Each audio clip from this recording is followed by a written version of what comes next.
Good afternoon, everyone. Thank you for joining us here for KREM 2 News First at 4. I'm Whitney Ward. Well, if it's not raining where you are, it probably will be soon. Or maybe it just finished, but it definitely looks like it's headed for Coeur d'Alene. We want to go straight outside to Chief Meteorologist Jeremy Legoo. I wasn't sure if you were outside, but I'm glad that you are. Is it raining here yet?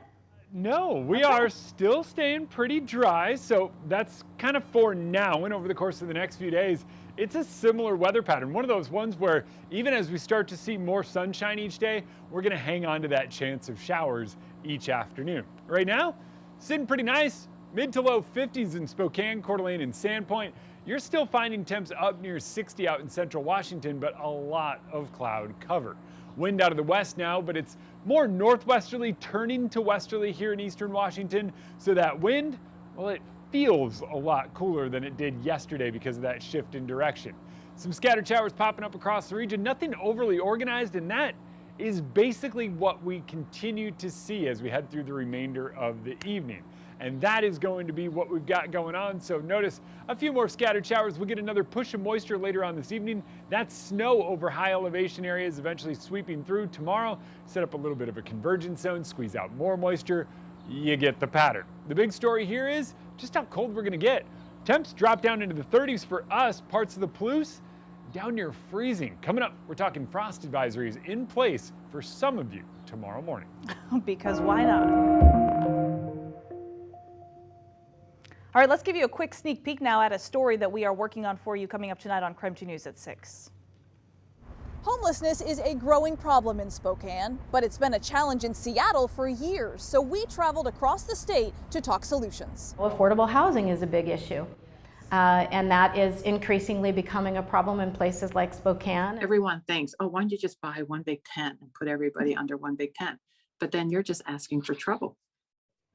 And are you also potentially still going to be faced with the issue of people who just won't go to a shelter? That's right. So there are vacancies in many of the congregate shelters, and it's very frustrating. So that's just a little look at what we're working on for you. Our Boomtown coverage will continue tonight, where I spent several days in Seattle talking with homeless advocates about how Spokane is experiencing a surge in homelessness, much like Seattle did about 10 years ago. I spoke with one woman who's spreading the idea of tiny home villages instead of those large high-capacity shelters. I also spoke with a law professor who has studied homelessness since 2015 in Seattle, how they say Spokane can learn from Seattle's successes and failures tonight on KREM 2 News at 6.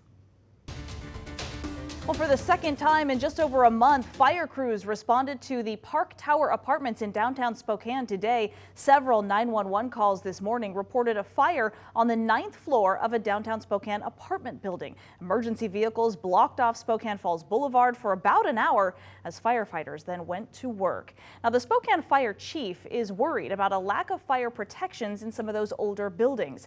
KREM 2's Amanda Rowley is joining us now live to explain the changes that he says are critical for the safety of people living in those buildings. Amanda? Yeah, Whitney, well, the good news here today is that no one was severely hurt in the fire this morning. But as you mentioned, Fire Chief Brian Schaefer is worried for the safety of the people who live here at the Park Tower Apartments. And that's because this apartment complex does not have a sprinkler system, just hardwired smoke alarms rather. Now, he says it is common to see older buildings like this without automatic sprinkler systems. That's because at the time they were built, building codes did not require them. But today, automatic sprinklers are required in any newly constructed building. In a recent City Public Safety Committee meeting, Chief Schaefer said an automatic sprinkler system would quickly suppress a fire at the apartment complex and would not require as many firefighters to respond. Now, he told me this morning at the Park Tower fire, since residents here are a mix of elderly and medically vulnerable people, he believes installing automatic sprinklers here should be a priority. It's always been a goal of mine and our organization to get buildings like this protected with both an alarm system and a fire suppression system. It's critical. One of the challenges, we have many tactical challenges with these buildings. One, of course, is life safety. And oftentimes, life safety goes hand in hand with fire suppression. If you remove the fire, the life safety risk goes down. Now, Chief Schaefer also told me told the Public Safety Committee that without an act of legislation, the fire department cannot require buildings without suppression systems like sprinklers to install them. And he says this means firefighters are then forced to deal with the consequences. Now, he did tell me today that there are some older buildings here in downtown Spokane that have upgraded their system, and he says it's mainly been those owners of historic buildings, and they do that to improve the safety of their tenants. We have seen some success in that, but still hoping for upgrades to other buildings here in downtown Spokane. Reporting in downtown Spokane, Amanda Rowley, KREM 2 News. All right, Amanda, thank you very much. Former Gonzaga point guard and NBA legend John Stockton has written a letter of support for a Utah woman who was involved in the January 6th Capitol insurrection. That woman her name is Janet Buehler. She was arrested in July of 2021.